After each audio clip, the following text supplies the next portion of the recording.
Nous sommes dans Matthieu 22. Continuons parce que je n'ai pas terminé. Le verset 6. Et les autres se saisirent des serviteurs, les outrageaient et les tuaient. Donc, au cours des festins, quand le maître envoya des serviteurs pour aller chercher les conviés, et ils ne voulaient pas venir parce qu'ils étaient tous occupés dans leur trafic, dans leur business. Ils étaient occupés. Regardez maintenant. Il y avait une bien-aimée soeur qui m'a dit ça, mais serviteur, je n'étais pas au courant, je ne savais pas. Qui sait que l'église de Jésus-Christ, c'est chaque jour que l'église de Jésus-Christ doit se réunir? Qui sait que l'église de Jésus-Christ se réunit à 3 heures dans l'après-midi, 15 heures, c'est-à-dire la 9e heure. Donc l'église doit se réunir tous les jours à la 9e heure. L'heure de la prière. L'heure que les disciples se réunissaient. Ce n'est pas chaque dimanche matin. Chaque dimanche matin, c'est Constantin qui vous a donné ça. Constantin vous a donné chaque dimanche matin. Et c'est pour cela que vous faites comme les catholiques romains. Est-ce que vous avez lu votre Bible sur le fondement que vous avez lu que les apôtres ne réunissaient pas le matin? Mais c'était chaque jour, à l'heure de la prière. C'était la 9e heure. Vous avez lu ça dans votre Bible? Vous ne savez pas ça, n'est-ce pas? Ok, je sais. Ok, d'accord. Ok. Ok. Et c'est pour cela que vous établissez vos propres règles. Vous établissez vos horaires en fonction du moment où vous avez le temps. Parce que vous n'avez pas de temps. Et voilà ce que nous sommes en train de lire là. Il envoya encore d'autres serviteurs en disant, dites aux conviés, voici j'ai préparé mon festin. Mes bœufs et mes bêtes grasses sont tuées, tout est prêt, venez aux noces. Mais sans s'inquiéter de l'invitation, ils s'en allèrent. Celui-ci son champ, celui-là son trafic. Et les autres se saisirent des serviteurs, les outragèrent et les tuèrent. Le roi fut irrité. Il envoya 7 autres, fit périr ces meurtriers, brûla leur ville. Le verset 8. Alors il dit à ses serviteurs, les noces sont prêtes, mais les conviés n'en étaient pas dignes. Pourquoi est-ce que les conviés n'en étaient pas dignes? Parce que les conviés n'avaient pas le temps pour venir au festin. Vous n'avez pas le temps pour servir Dieu. Vous n'avez pas le temps pour se réunir. Même quand les dirigeants, les responsables sont prêts à vous recevoir, mais vous n'avez pas le temps. Vous savez quand vous aurez le temps? Quand vous diagnostiquerez une maladie chez le médecin, intraitable.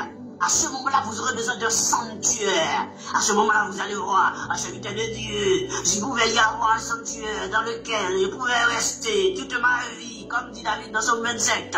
Au moins, je serai dans la prière 24 sur 24 et Dieu m'aurait visité. Vous savez pourquoi vous voulez ça maintenant? Tout simplement parce que vous êtes malade. Vous savez que vous allez mourir. Je vous donne un témoignage. Je me rappelle qu'il y avait une bien-aimée.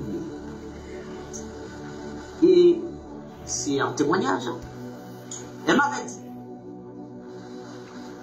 lorsqu'elle,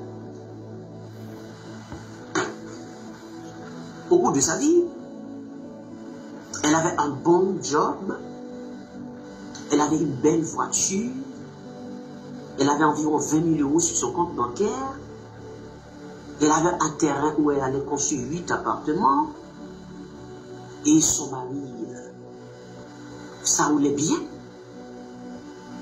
Elle n'avait pas le temps pour Dieu. D'ailleurs, elle avait trop de choses à faire pour avoir le temps. Un jour, et surtout quand ces gens sont comme ça, ces gens sont arrogants, sans respect, diminuent ceux qui n'en ont pas. Mais,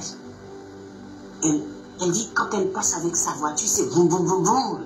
Il y avait les malheureux, les malheureuses qui étaient dans la rue, dans l'entrée. Et ces gens devaient se mettre à côté pour laisser passer la reine qui est rentrée avec sa voiture. Et sa maison, la barrière était haute, les murs hauts, pour que les gens ne puissent pas voir à l'intérieur. Une maison qu'elle ne pourra plus vivre dedans. Parce que des gens vont rendre cette maison impossible pour elle d'y habiter. Par l'arrogance, à cause des richesses. Elle était adventiste, elle n'avait pas le temps.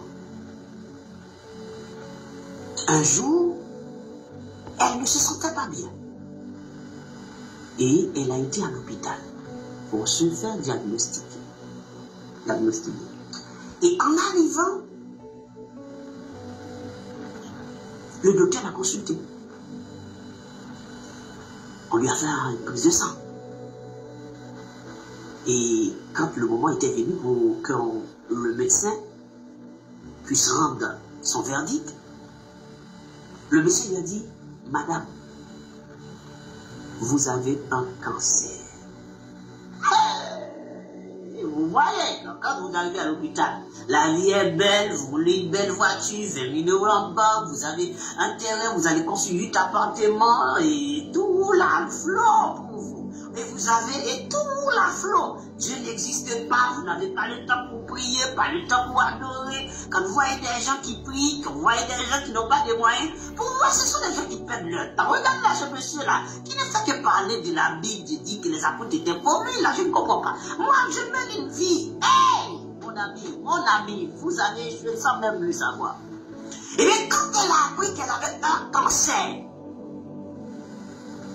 à ce moment-là même, tout s'est écoulé en un instant, juste à une seule phrase. Ou tout comme Saül, lorsque Saül avait appris la nouvelle de la bouche de Samuel. Parce que Saül est arrivé à un moment où il a été obligé d'invoquer les morts, ce qui est interdit en Israël. Mais Saül s'est déguisé pour pouvoir invoquer l'esprit de Samuel. Et l'esprit de Samuel s'est monté vers Saül. Et de monter à Saül, pourquoi me déranges-tu, Saül? Ne sais-tu pas que Dieu ne veut plus de toi? Tu n'es plus le roi d'Israël. Et Saül se dit, non Samuel, mais dis-moi quelque chose. Dis-moi ce qui va arriver. Et Samuel qui va lui dire, demain matin, à cette même, tu seras mort. Et Saül tombe une nouvelle, et puis, il tombe les deux pieds, allongés. Et le roi perd sa force. Juste parce que Samuel lui dit demain matin, tu veux une prophétie? C'est toi qui viens. Tu viens me déranger, je vais te donner une prophétie. Je vais te dire quelque chose, Saül. Demain matin, cette heure-là, tu vois. Ta famille, ça, c'est fini. Saül tombe. Oh mon roi, qu'est-ce qui se passe? Mon roi, lève-toi. Mon roi, t'es là, mon roi. Mon roi. Monsieur, mon roi, on va vite préparer une brebis pour toi. Est-ce que tu veux manger? Non, je vais pas manger. Quand tu cherches, tu trouves. Et la dame là qui a appris qu'elle avait un cancer, à ce moment-là, et vous savez, vous comprenez bien, quand on vous dit que vous avez un cancer, c'est comme si on vous avait dit que vous allez mourir demain. Même quand c'était faux, vous êtes malade. Vous n'étiez pas malade. Vous n'étiez pas malade. Mais au moment même que vous avez appris que vous avez un cancer, vous devenez malade automatiquement. À ce moment-là, vous allez ressentir tous les symptômes du monde. Tous les symptômes du monde, vous allez ressentir parce qu'à ce moment-là, vous savez que vous êtes malade. Et elle a dit, pardon, docteur, cancer. Et elle reste clouée là où elle était. Et de la force. Elle a pris le volant et complètement rentrée chez elle. En arrivant chez elle, elle est assise dans le salon. Elle a déposé son sac avec cette nouvelle qu'elle avait un cancer. Et puis elle ouvre. N'oubliez pas, Dieu ne l'avait pas aidée. Elle n'avait plus le temps pour Dieu. À ce moment-là, elle a pris sa remote contrôle et elle ouvre la télé. Et tu es bien. Et tous les télés américaines là, où les faux pasteurs prêchent là. Et puis elle a mis sur une chaîne.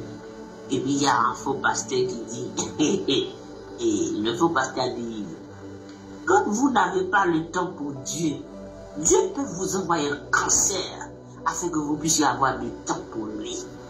Et à ce moment-là, elle a dit, c'est comme si elle avait reçu une claque. Bam! Parce que c'était son cas. Elle était dans cette